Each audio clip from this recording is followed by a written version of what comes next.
Hello, everyone. We'll get started in just a minute or two.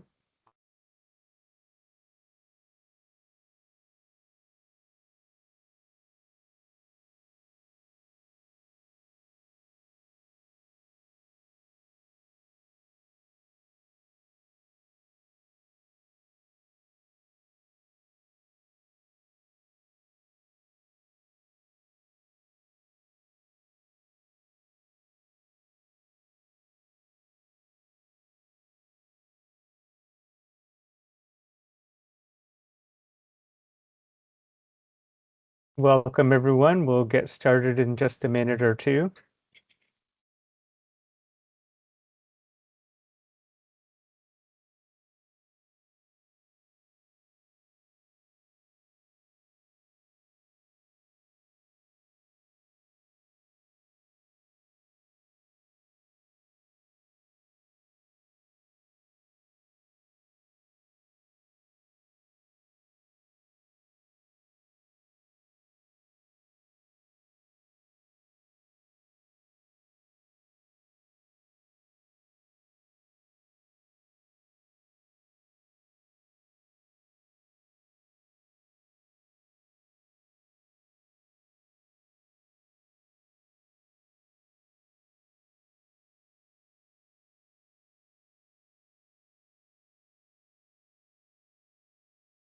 Well, good afternoon and good morning to you all.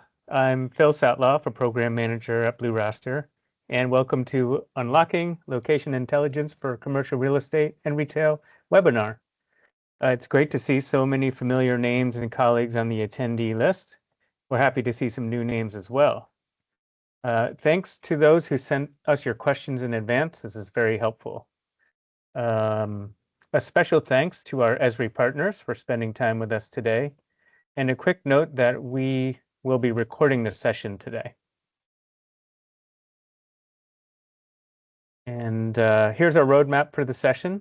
We want this to be a lively and interactive experience, so please put your questions in the Q&A. Our team will answer them or even ask the speakers to address them in real time. We also have time set aside at the end of the webinar for a live Q&A.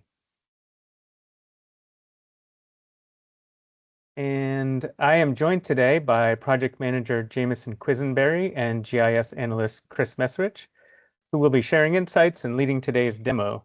Together, our team brings experience in GIS, data visualization, commercial real estate solutions, and much, much more. So I will pass the mic over to Jameson. Jameson, take it away. Thank you, Phil. So before we get into the examples, I wanted to take a pause on the idea of who's actually in the room today.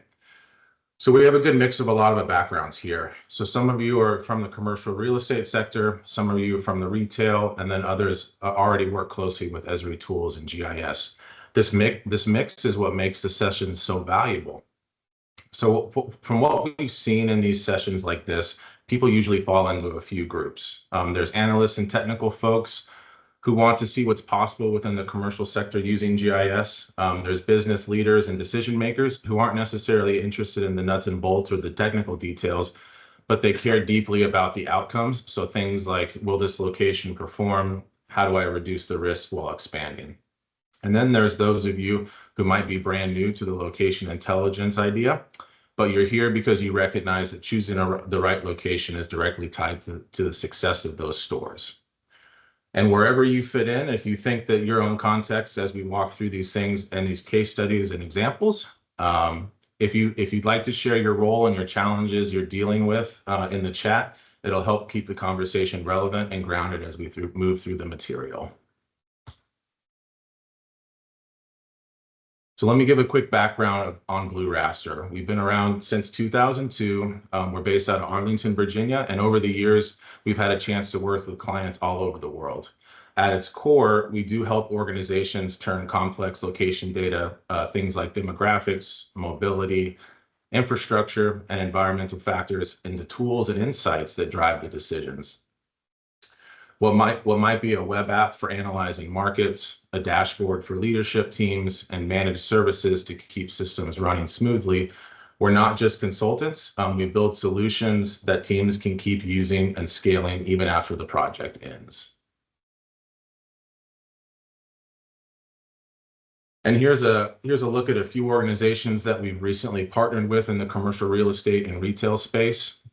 You'll see names like JLL, Cushman Wakefield, Metro Commercial Real Estate, Mesa Ridge Management Company, Colliers, and CD1 Price Cleaners. Each of these projects has a different focus, some around site selection, some around portfolio optimization, others around building custom dashboards and applications. The point is that these aren't just logos on a slide, they represent real world problems that we've helped solve, and they highlight the solutions and challenges that we support in this industry. So one of the things that makes us different and unique is the wide range of industries that we support. Of course, commercial real estate and retail is a big focus on this webinar, but we also work in sectors like architecture and construction, government, conservation, utilities, healthcare, and even education. And honestly, the cross-industry experience is what makes our work in the commercial space even stronger. The same type of analysis that a utility company runs to decide where to place new infrastructure is very similar to what a retailer or a brokerage firm asks when they're planning a new store or looking to consolidate information. So basically, where should I invest and what's the impact? So when I say we work across industries, it's not just a list on a slide, it's taking ideas and proven approaches from one sector and applying it to another. That perspective is what helps us deliver solutions that are both practical and the outcome-based and not just technical. Chris? Thanks, Jameson. So this is our first slide talking about why location matters. So the idea in commercial real estate and retail that location has always been critical, but today it's more than just being on a busy street or near a certain zip code. We know that site performance is really shaped by the surroundings. So who lives nearby, how many people are moving throughout the area, where they shop or work, what competitors or complementary businesses are nearby. And what we found is that nearly every data point in commercial real estate has a spatial element, and that GIS is what helps bring those disparate pieces together on a map. And we think that this spatial lens, this spatial way of thinking, lets you see patterns that spreadsheets have a really difficult time showing. Things like overlapping trade areas, underserved markets, shifting customer demand, and more things that I can't think of right now. But with GIS, we think you can move from more intuition to more evidence-based decision making. So using real data to justify site selection, investments, even things like lease renewals.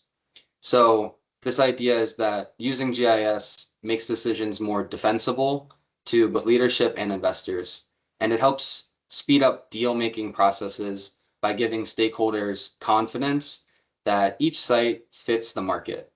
So what we think is location determines success, and GIS gives you the tools to quantify and de-risk that decision. So what does the power of GIS in commercial real estate look like? We've thought about this and we've come up with 4 main buckets. The first being assessing markets and competition. So starting at the highest level, mapping out all of your current sites, your competitors, understanding the market landscape. So using GIS to visualize where your brand has coverage currently, where gaps exist, and then overlaying that with things like store performance metrics, number of sales, revenue, customer counts. And then we can start evaluating whether markets are over or underperforming. The next step is understanding the who, so the people. Profiling the population around your stores and your competitors. Things like number of households, median household income, age, lifestyle, spending power, consumer preferences. GIS and tools from Esri, they help you merge demographic, psychographic, and behavioral data to understand what types of customers are present in each market. After understanding who is there, you can quantify how much opportunity exists. So you can build these demand models to help estimate sales potential by combining demographics and purchasing power and how far people are actually willing to travel. Incorporating things like competitor presence and market saturation help forecast realistic performance. And finally, you can move from broad market level strategy down to specific site selection. So you can evaluate parcels or properties based on accessibility, visibility, zoning, traffic, demographics. So you can take the model that you're using for step 1 and apply it all the way down to step 4. And GIS makes it really easy to score and compare multiple candidate sites side by side using different criteria like in a suitability analysis. So our approach to this industry has been multifaceted, but we've been doing a lot of market planning and network optimization, actually helping firms decide where to open, relocate businesses, close stores. And a lot of that is driven by demographic analysis, competitive analysis, accessibility. We also like to do this white space analysis where we reveal geographies that are not yet served. So understanding where the current portfolio is performing best and then matching that profile in untapped markets. And by overlaying market potential data, things like population or income with existing trade areas, you can help visualize how saturated your current market is, if there are room for growth opportunities, if we should go tap a new market that we haven't looked at before. Once you get to that next stage, you can talk about forecasting, modeling, understanding what would happen if you put a new location near an existing location. So will that take business? Will it help amplify business between both of these new locations? And also helping organizations think about lease renewal, portfolio rationalization. So how do you actually assess site performance spatially? And then how do you look at local market demand trends, trade area health as a whole, and then decide whether you want to renew, relocate, close. So all of that is what we've been doing for the past few years. And now we're going to talk about some specific case studies. So I'm going to pass it back to Jameson to talk about Darana Capital Partners. Yeah, thank you, Chris. So everything we've been kind of setting up here has been leading us to this real life example. And so Chris is going to walk us through some similar situations that were kind of inspired by our Darana Capital Partners. And a little bit of background. So they reached out to us. Their team was looking to expand into new markets, and they didn't want to take the old approach of just guessing and relying on outdated information. They wanted a clear understanding of where the white spaces were, how much demand actually existed, and the impact of having new stores within their existing footprints. So one of the first things that we did was kind of reframe the challenge. Instead of jumping straight into the maps and the data, we asked key business questions like, what does a successful store look like for Darana and their clients? Who are their customers? How far are they realistically willing to travel? What level of demand is needed to sustain this location? And then what type of competition will they be walking into? That shift from going from a technical exercise to a business-focused problem is what makes the analysis meaningful. It wasn't just drawing shapes on the map, it was giving the leadership confidence to move forward with a real evidence-based answer.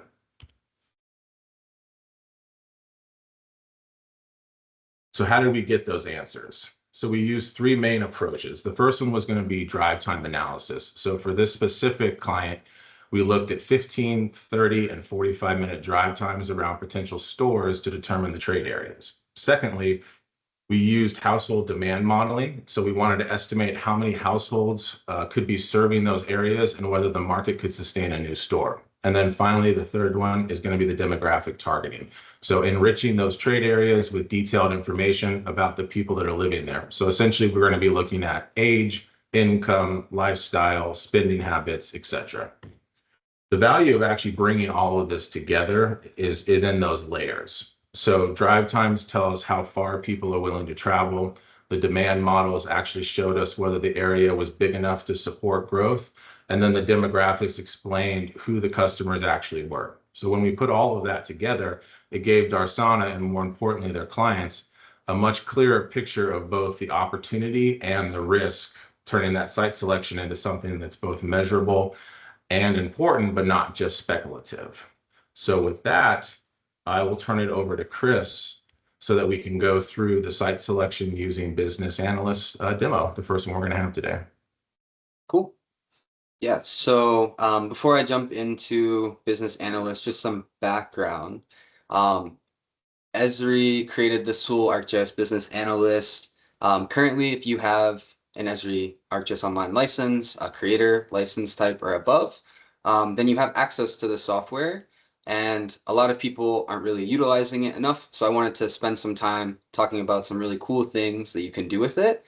Also, we just talked about Darana Capital as our case study. This example isn't going to be using Darana Capital's data. So we all know in this industry, a lot of the work that we do is proprietary under NDA. So I'm using a very analogous example of the type of work that we have been doing. So with that, I will jump over to Business Analyst.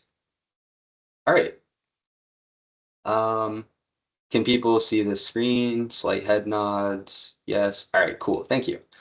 So Business Analyst, super helpful tool when we're trying to do demographic analysis, drive time, demand modeling, suitability analysis. Has a lot of tools, a lot of data that you can use. It's been very helpful for this type of work. And what we're going to do is an example of thinking about what part of a geographic area we should focus on based on whether it is suitable or not suitable to the things we care about for our business. And then we're going to move into specific sites that we can evaluate with the same criteria.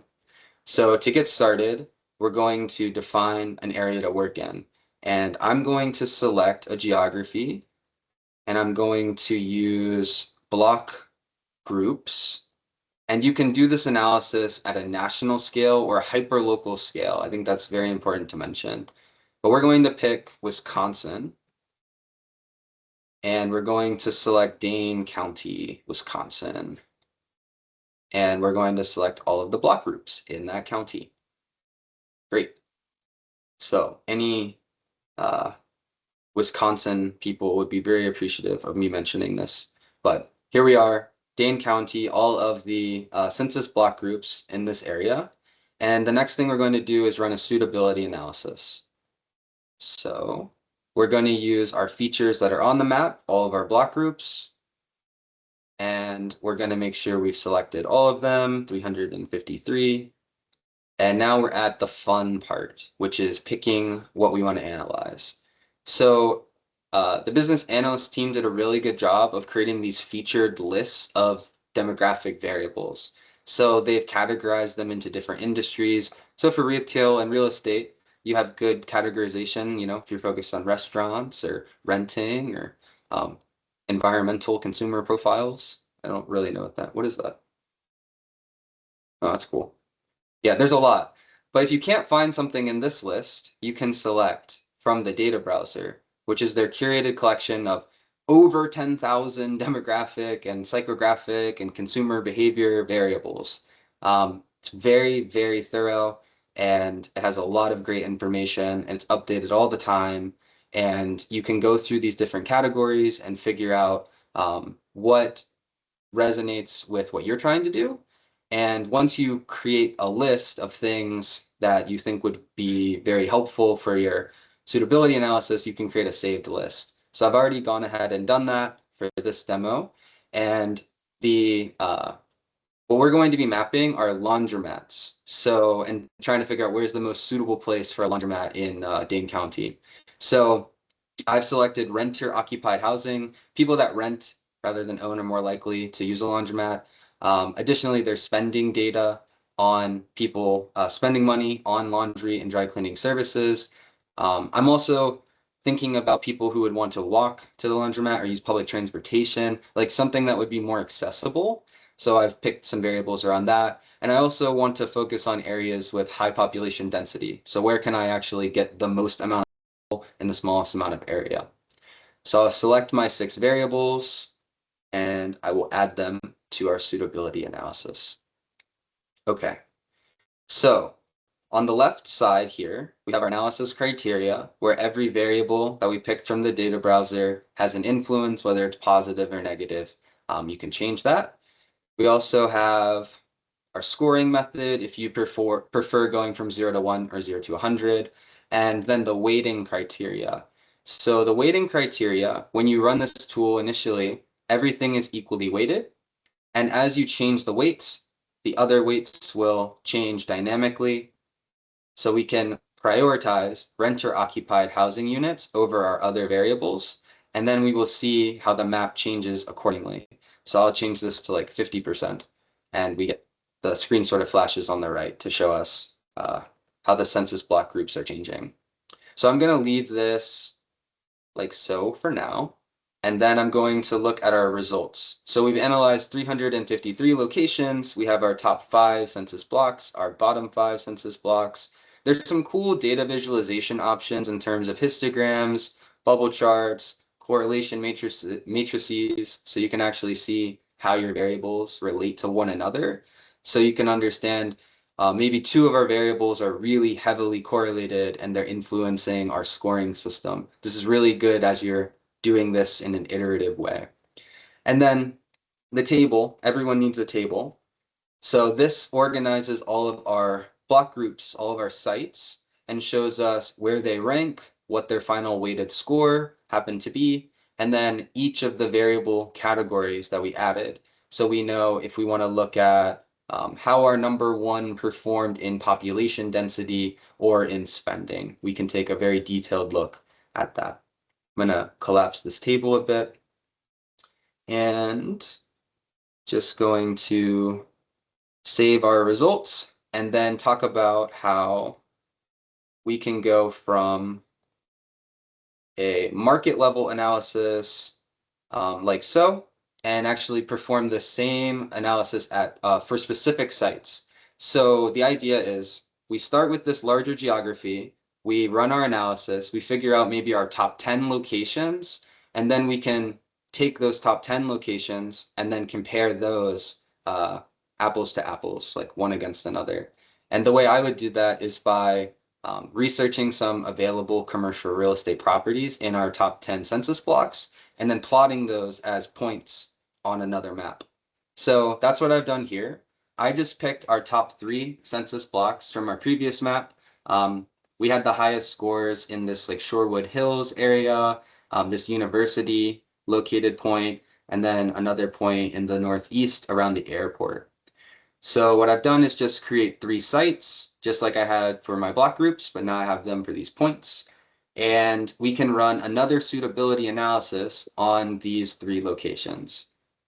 So I will run that now with our features on the map. Select our 3 sites. And because we saved our list, we can reuse it so that we can take our same criteria at a much higher level, like an entire county, and be able to apply that same logic to our specific sites. So once I've added those to the list, we can see how our 3 sites shake out individually. So off the bat, we see our airport site isn't nearly as appealing as our other 2 locations, but I think we should add some more criteria. So when I was doing the research for those properties, like these potential sites, one thing that was really important was understanding parking. So if I'm going to drop off my laundry, maybe I have like 2 baskets and I need to be able to actually take my car, I would really appreciate having parking at the laundromat site. That would make it a much better site, in my opinion. So we've captured that information, and that's called attributes from our sites. So we can add in our temporary parking spots or our assigned parking spots, add those as criteria, and now we can start to separate out which facilities are more favorable for what we're looking at. So now we're saying the airport site, still not that appealing to us. And then this Shorewood Hills location is less appealing than the university one. And then finally, another criteria that we can add is an additional point layer, like competitors. So I'll add in our competitors that are in the area, other laundromats. Okay, so now that is added as a criteria, and it has a negative influence. But I think this is just doing the count of points. So we're actually going to change this distance to nearest point. So the closer the competitors are, the more negative effect they have on our sites. So after looking at our 6 demographic variables, our 2 attribute variables, and our competitor variables, we have a pretty clear idea that this university downtown Madison location is the site we should probably look at in more depth. Always go into your table and sort of actually review your results. But at this point, I think we could actually clear our map, look at our site, and then generate a report and an infographic that would be really helpful to use as we're going to discuss this like in the conference room later in the day, talking about the sites that we want to pursue further. So what I'm going to do is take our University Lake area and add an additional buffer of 3 miles, which is about a 10-minute drive. There is the option to do drive time specifically, but just to keep this moving, I'm going to select an infographic of key facts, run that, and now we can see what are the key facts about population, education, business, income, and a whole lot more for our half-a-mile buffer, as well as our 3-mile buffer, as well as a side-by-side comparison. So we can understand exactly who is within walking distance of this new site, as well as about a 10-minute drive of our new site. And if we don't love this infographic, we have like over 20 to pick from. So you can play with these and really narrow in on exactly what you're trying to answer about this potential site location. This has been really helpful for a lot of the people we've been working with in terms of being able to quickly make decisions about all of these potential sites across the country. And then if you're more old school, I guess, and you don't like infographics that look cute, you can generate a report, a PDF report, just a giant table of information that looks like this. Save and open. There you go. So the same information that was in the infographic can be broken into a tabular format like this. And all of this information can be exported to your favorite spreadsheet program or other tools that you might use to make these decisions. All right, so I'm going to pass it back to Jameson to talk about some key takeaways from the Darana project overall and other projects that are very similar to this. Awesome. Well done, Chris. And thank you for walking us through the similar processes. But it's important to understand what real-world problems these workflows solve for our clients. So for Darana, the results were significant. They were initially limited to the available data that they had within the northeastern region of the United States, and they were looking to expand to markets throughout the country. After the workflows that Chris demoed here, we identified 157 new potential trade areas worth exploring. So we ran cannibalization studies to see what new areas would overlap with existing ones versus where they could actually have true growth opportunities.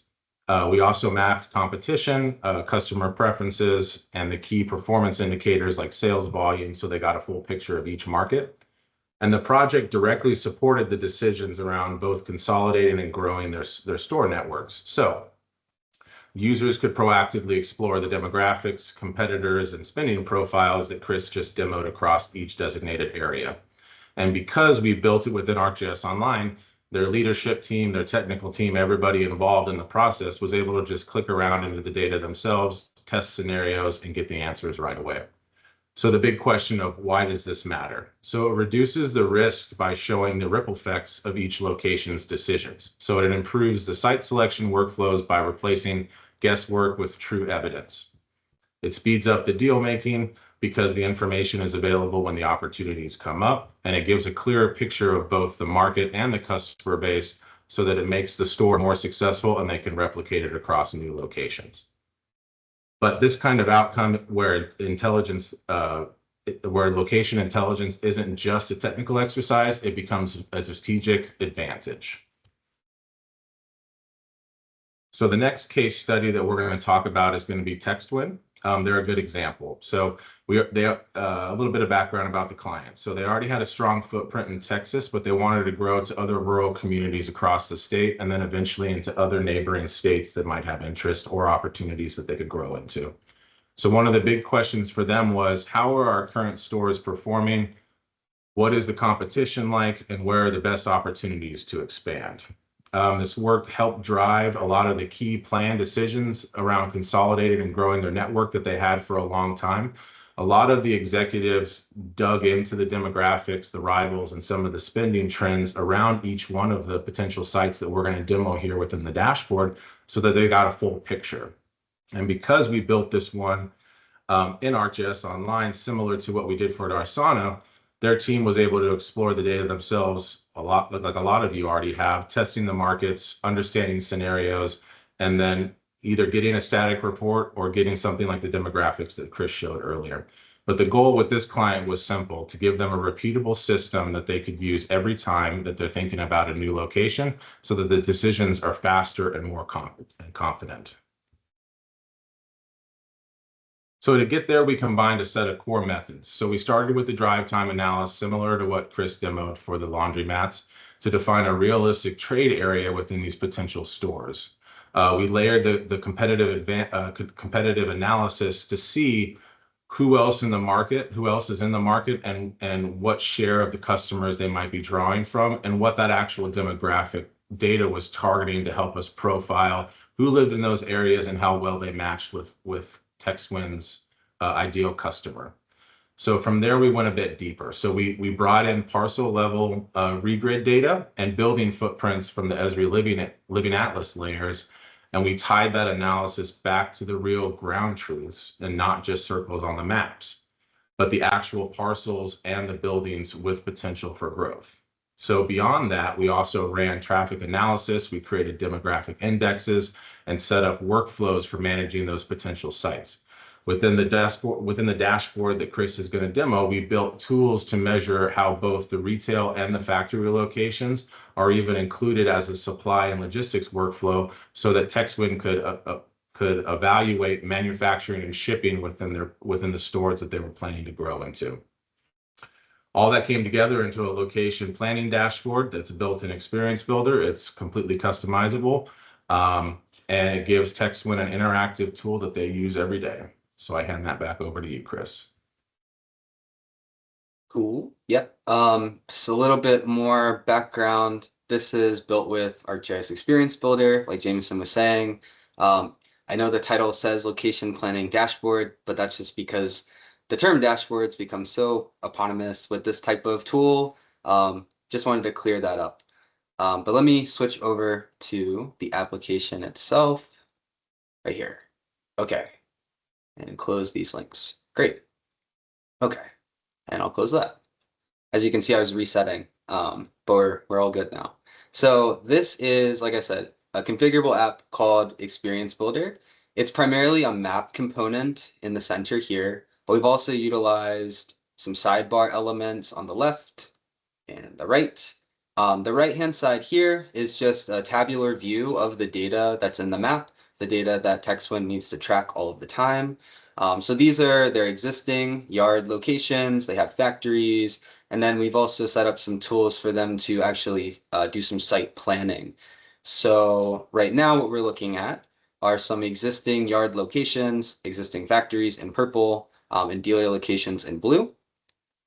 And what I'm going to do is just zoom to one of their existing stores. And you can see this pop-up that appears whenever you make a selection in the table. And that includes the high-level information that they're going to need to see as they're reviewing site performance, store performance on a day-to-day basis. We've also included some very handy things like a Google Street View link just from the pop-up itself. So they can always see how Google is sort of showing their store in real time based on the Street View. And this is actually what their operation sort of looks like. Like Jameson said, they sell these like portable barns and carports and things that you might need in your backyard. So you know who to talk to. And I'm going to go back to our app here, clear our selection, close our table, and then show you some of the other tools that we've set up for them. So in our left-handed sidebar, we have this accordion that's full of tools. So obviously we have our map layers. This is where they can turn on their proposed layer or the proposed sites, their existing sites, their dealer locations, which are physical dealers or online dealers. Similar business locations. So this is Tractor Supply and Home Depot, sort of their direct competitors in this space. Additionally, they were interested in some high-level demographics. So we included some things like population growth rate. I'll turn off our similar business locations so we don't get too overwhelmed here. Here's our population growth rate. So red is growth, blue is not growth, or anti-growth, declining population. And then beige, white is sort of in the middle, kind of not really growing, not really not growing. They are also interested in median disposable income, population density, and then counts of competitors per county, as well as amount of money spent on home improvement, because that's sort of the category that they fit in. So we just were able to quickly grab all of this information from ArcGIS Living Atlas and the data browser across multiple states, multiple geography levels, and to put this in the app for them so they can answer questions about, should we build here? I don't know, maybe. Well, let's look at the income. Let's look at the growth rate. Let's look at the density. They can quickly turn layers on and off to help answer those questions. So what I want to do is run through a little like role-playing exercise. I'm going to act like I work for TexWin. I'm going to use this application to help me plan a new site location with the goal of discussing this with my manager at the end of the day. So right now, I know that most of our stores are built on the eastern side of Dallas, Fort Worth area. So I'm going to sort of zoom into the western side over here to maybe Hudson Oaks location. And I picked this area because we were just looking at population growth and median income, and I saw that these were both pretty high values, so it's a target area for myself. So the next thing I want to do is look at traffic. So we know that there are some Texas Department of Transportation projects in the area. This is a potential future road closure, so this might not be the ideal spot for us to open something. So I'll just go down the road a little bit. Looking at these blue dots, these are showing traffic counts, and I want to find a place with a lot of traffic because people get bored in their car and they want to see my portable buildings and come buy one. So I'm thinking this area looks pretty promising for me. Next thing I can do is add in some building footprints, and it seems like it's pretty undeveloped, so I could probably find an empty abandoned lot to build or place all of my structures in. And the next thing I'm going to do is add in some Regrid parcel data. So Regrid is one of our data partners. They provide parcel data across the US. They have a lot of data, a lot of information. It's been very helpful for TexWin in that they can go to a potential spot, click on a parcel like so, and then understand how it's been zoned, who owns it, what's the approximate value, can we reach out to that person and maybe secure a lease very quickly. It's helped speed up land acquisition processes a lot since using Regrid parcel data and this application. Okay, so how would I actually add a point on this map? So we've created this editor widget for them where we've set up a few layers where they can add a new yard.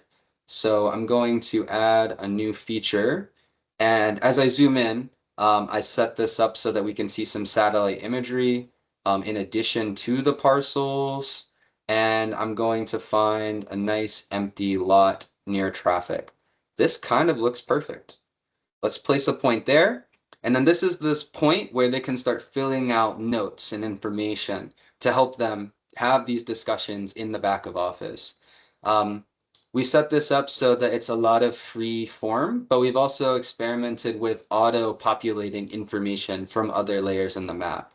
So as people add points, like things like address, things like zip code, things like the income that's where that the income or the age or any of the demographic information that sits in the same spot can fill in, so they don't have to spend time filling out this entire form. But once they finish, they can hit create. That point shows up in their table and it's saved to that layer, and they can start discussing all of these proposed yards, turn them on, talk about why they might want to relocate one chain of stores to another area based on all of the factors that we've been reviewing thus far. And finally, they might want to answer new questions. So I'm going to exit this create features thing. Okay, they might want to answer new questions. So we also put this analysis widget in there for them. So if they want to do things like plan routes from factories to dealerships or existing yards, that's really easy for them. They don't have to leave this environment to go run a tool somewhere else. They can generate new travel areas around these proposed locations, so they can quickly generate a 15-minute drive and then enrich it with all the demographic information we've been talking about for the past, 40 minutes or so. So overall, this has been a really helpful tool for them, and I'm going to pass it back to Jameson to talk about some of those key takeaways now. Yeah, thank you, Chris. So what a great demo. So the impact for TexWin was clear right away, right? So the dashboard allows you to see the store performance, competition, and the demographics all in one spot. They could run a quick scenario to see what would happen if they open it up there and if they relocate there, and actually what the results were before they were guessing. But this completely changed the speed of their decision making. So at one point, they reached out and said that they were actually able to identify a site. They contacted the landowner and signed the lease within a couple or a few weeks, whereas before it would have taken several months or not at all. And in the subsequent months, they did actually reach out and mention that they hired a person for it with the sole purpose of managing this dashboard so that they could grow into the neighboring states. And we also helped them with a lot of the training and offboarding and that. So the same system that kind of set them up and guided them through the growth of the state of Texas is now pushing them into the outward neighboring states that you see in the map above. So why does this matter? So as we mentioned, they're growing rapidly within the state and the neighboring states as well, but it improved their site selection workflow. So it sped up the decisions related to deal making. It gave them a much better understanding of both the market and their customer base, as well as what makes a store successful and where the next opportunities are going to be best. The next slide, I'm going to pass this over to Mike, the principal of Blue Raster, to kind of walk us through the key takeaways of the overall webinar. All right. Well, thanks very much, Jameson and Chris. Really great demos, and really appreciate everyone for taking time out of their day to learn more about location intelligence. Today, we had the opportunity to explore a few different tools, but really looking at the approaches is what's most important.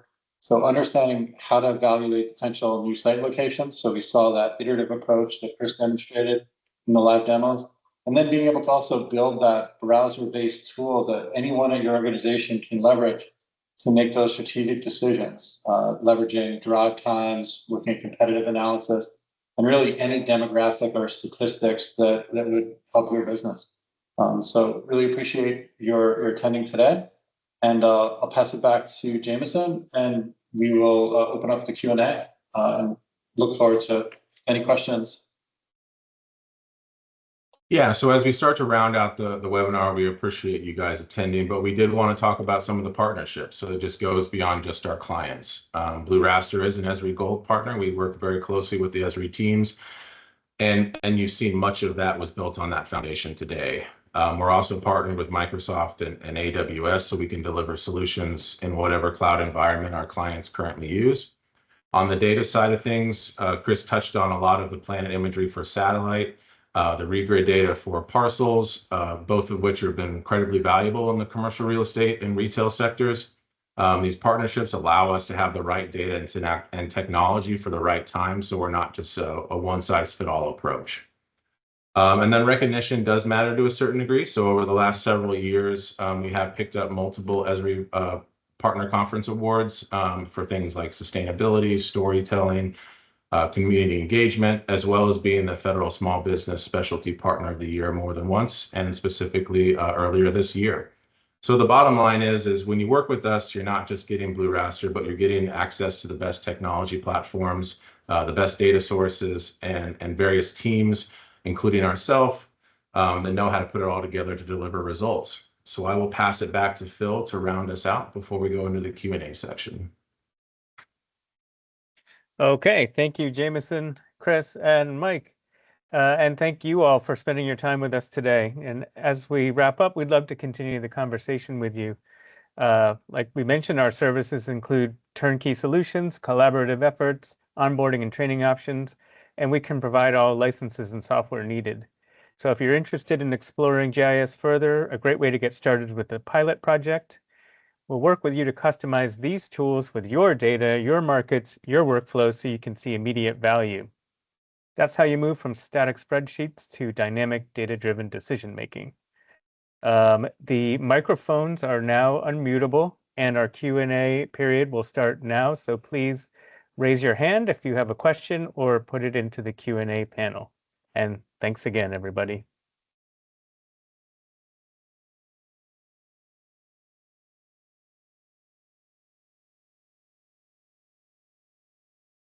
Thank you. We're planning to hold the next 15 minutes for a live Q&A. Hi there. Can Yes, y'all go hear me? ahead. Yes. Thank you. So quick question. If I have a list of, say, property addresses on a SmartSheet platform sheet or dashboard, is it possible to integrate? Well, I mean, well, two questions, I guess. Connecting these addresses from these sheets automatically in an automatic way, that way there's no manual transition to for example, the I forgot the name, Exchange, the website where the last case study with the red logo company that had like a little dashboard, exchange.esri or something like that. So these properties transferring to something like that. And the second question would be, can that presentation and map with the tools on the left sidebar and the right sidebar, can that be somehow embedded into a SmartSheet dashboard?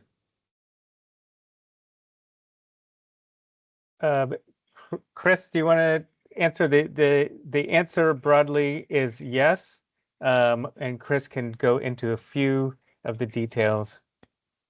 Yeah, yeah, like Phil said, generally yes. I think overall ArcGIS, like the platform that Esri provides, is a pretty data agnostic platform. Like it kind of accepts pretty much every format you could think of. And it will connect to external systems pretty easily as well. So there are a lot of use cases that you want to keep your data in one place and have ArcGIS talk to it. That's definitely on the table. And in terms of how you want to display that, there are lots of different flavors. So if you wanted to do something that is like completely map-based or more tabular or somewhere in between, there's lots of options for that as well. That's a good question about like integrations and automation. Thank you. And so once it's embedded on Smartsheets,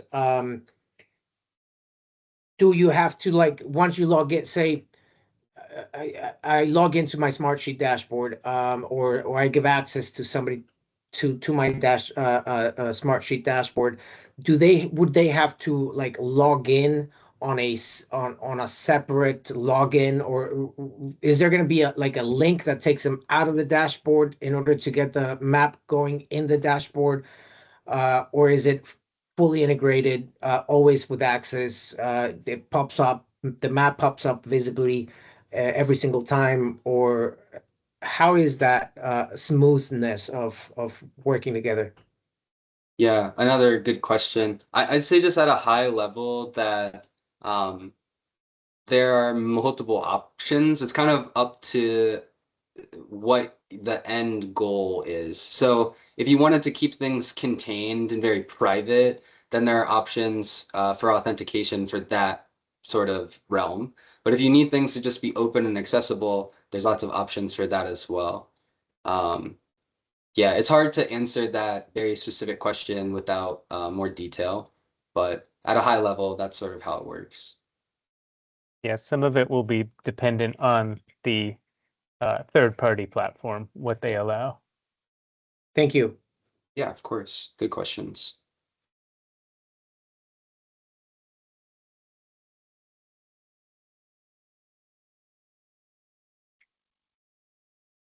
Well, while we wait for others, there were some questions that you all had posed as you were signing up for the webinar. So I think I'd like to call back to one of those.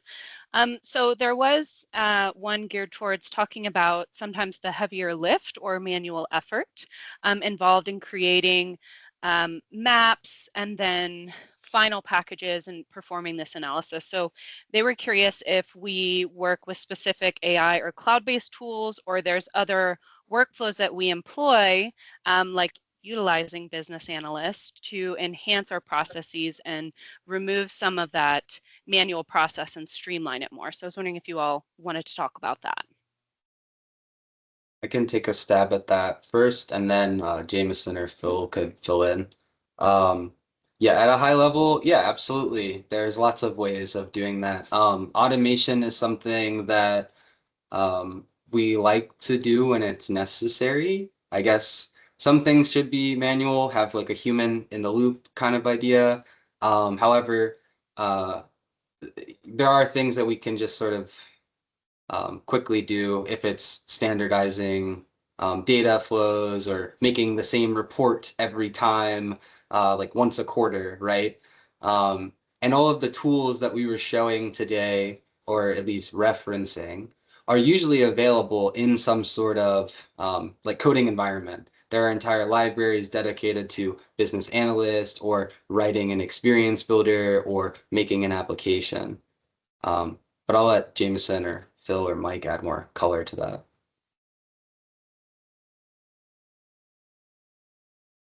Or not. Yeah. I guess I answered Yeah. it perfectly. Yeah, I was gonna say you did pretty good summed it up there. pretty well.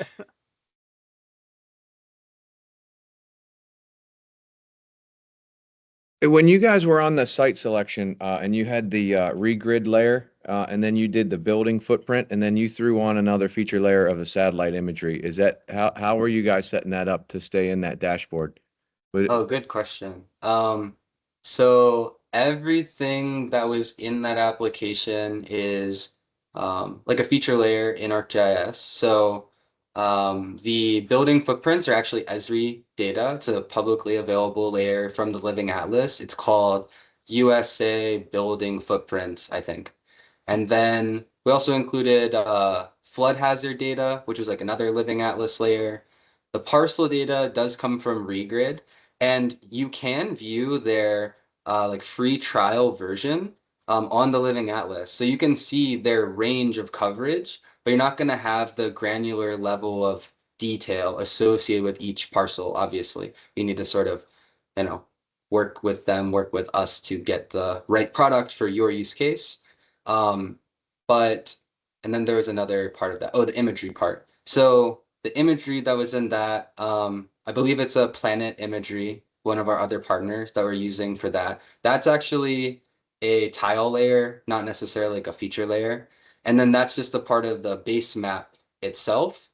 And it has a zoom extent. This is getting really nerdy. It has a zoom extent on it so that when you get to a certain zoom level, like, you know, looking at a city inside of the whole nation, that's when it turns on automatically. That was something that was really helpful for TexWin. They wanted to Once know. it gets to that certain scale, it kicks Yep, in. exactly. Yeah. And it's a nice little UI touch of not having to turn something off, turn something on if you always want to see the same thing at a zoom level, just to bake that in to the app. Yeah, so it is acting like a feature level, but as soon as you zoom in, that's Exactly. really cool. Great question. And thank you. Yeah, great job, guys. Awesome job today, man. That's actually, Chris, you touched on a really good point there, which is when you get your own ArcGIS Online account, you have control over how you want to see the data. You don't have to subscribe to something that just comes in as a feed. You get to assemble it and you get to decide when things turn on and off. Yeah, absolutely.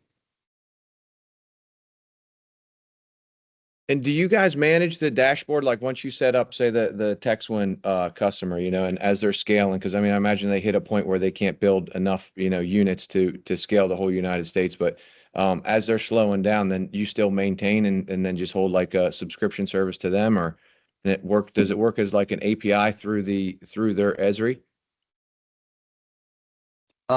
It's Phil, you want to take that one? Yeah, Yeah. so typically it depends on the scenario. We can fully turnkey things, or we will make, sometimes the client has their own team that they want us to just ramp them up and onboard them.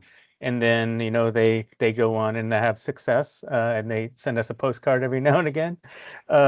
And regarding an API, so if you have data in ArcGIS Online, you can treat it as an API. You can make requests to that data and send them to basically any front end that you have. So it's a pretty cool feature of ArcGIS Online that a lot of people don't utilize. That's awesome. Yeah, I used to use the Parcel Atlas as an API some years back, but I mean, I've been developing different routes here the last few years, and then my guy put me in here with you guys. I'm really glad I got to jump in today. That's great. Hey, I have another question. If it sounded like you guys are integrating not just Esri products, but other companies' solutions. Does Esri? I'm not sure if you're familiar with Placer AI. If Placer does Esri cover what Placer AI cover product wise, or not, like the cell phone tracking and I forgot the term, but it's basically cell phone tracking. And the second question is, if it doesn't, if and we need both maps integrated into one map. For example, going back to the SmartSheet map, for example, both products from both providers into one single map, both layered in. Is that possible? How does that work? I can take that one. So there are several data providers that have that aggregated cell phone and location information. The nice thing about the ArcGIS platform from Esri is that we can bring in any data set that you get licensed, as long as it is something that we can either connect through an API, or we can export it and then bring it in through the interfaces that Chris and Jameson were showing. So we'd be happy to learn more about your specific use case, but I can tell you that we've definitely worked with some of those data sets before. When you start to think about it, it's a little bit interesting, because your cell phone, everyone's cell phone on this call, is providing that data into those tool sets. But it can be very, very useful for this community to better understand the traffic patterns. And one of the terms that they use is the dwell time. So how long does somebody dwell at a specific location, and then how often do they revisit that location? So happy to follow up and talk more about that. Yeah, thanks, Michael. So if I'm understanding correctly, then all these data sets from the different providers, they all they become inputs for Esri, and then Esri relays that information in an Esri format, or is it going to be like two different formats layered on and off on a map? I'm just trying to understand, like, visually, how does that work? Sure. So visually for the user, they won't know the source of all of the data. They'll be able to see it on their computer screen.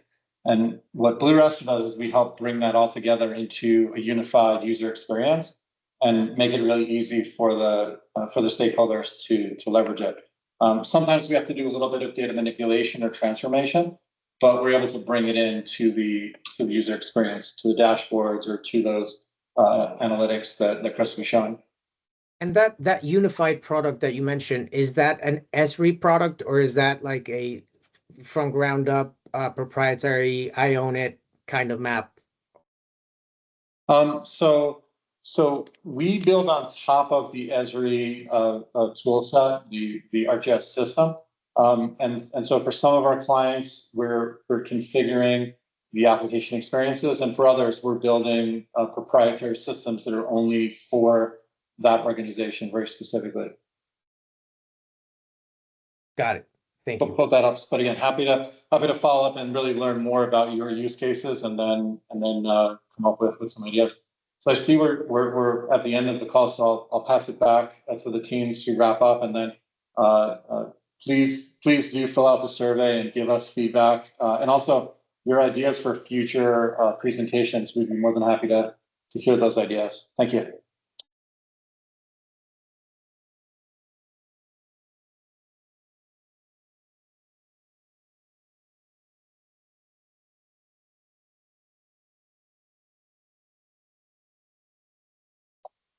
Yes, please go ahead, Lark. Hi. About the data. Sorry, I didn't catch some part of the presentation. Kind of distracted. But when I'm working with business analyst tool, I've noticed some of the data. For example, from what are those again? From data Axel, SafeGraph, and Foursquare. Some of it is not 100% accurate. Like, for example, I work from some projects looking for specific kind of businesses, and I get some data that some are already closed and some of them didn't even there. How can I like improve the data accuracy there? Well, using the ArcGIS platform,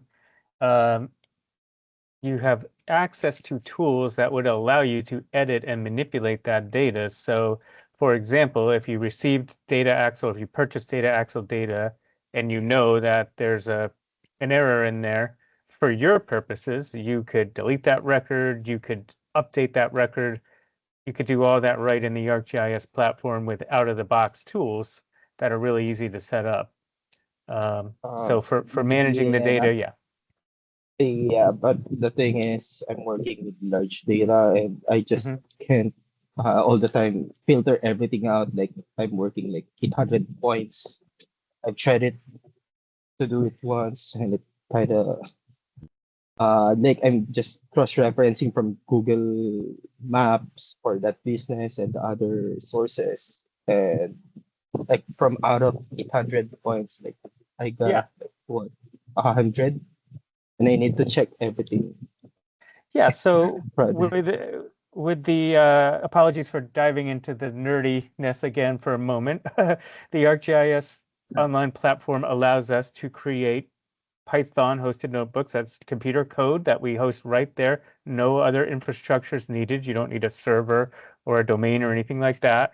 And if you have the business logic that you want us to call this data source and call that data source, compare these two things, and maybe, create a third data set out of those two things based on your rules, that is definitely possible, and that's something we do every day. Yeah. Just want to say that it's from business analyst tool, the data source. Just you have 3 options here. Yeah, but yeah, thanks. Hey, Michael. I just realized that Chris Cardone from Esri set up a meeting with Jameson for Tuesday. Perfect. Yeah, Well, yeah.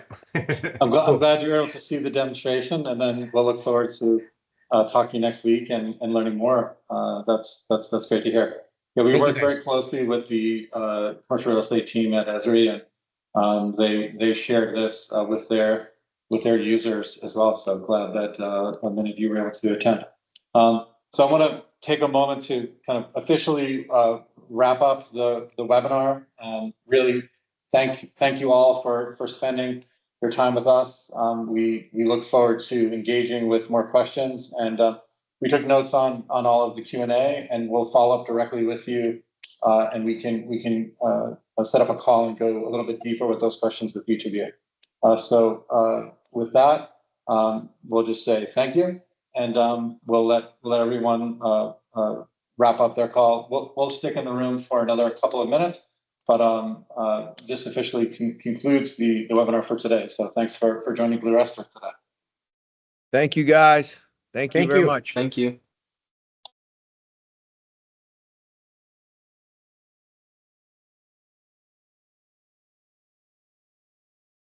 Nobody stayed.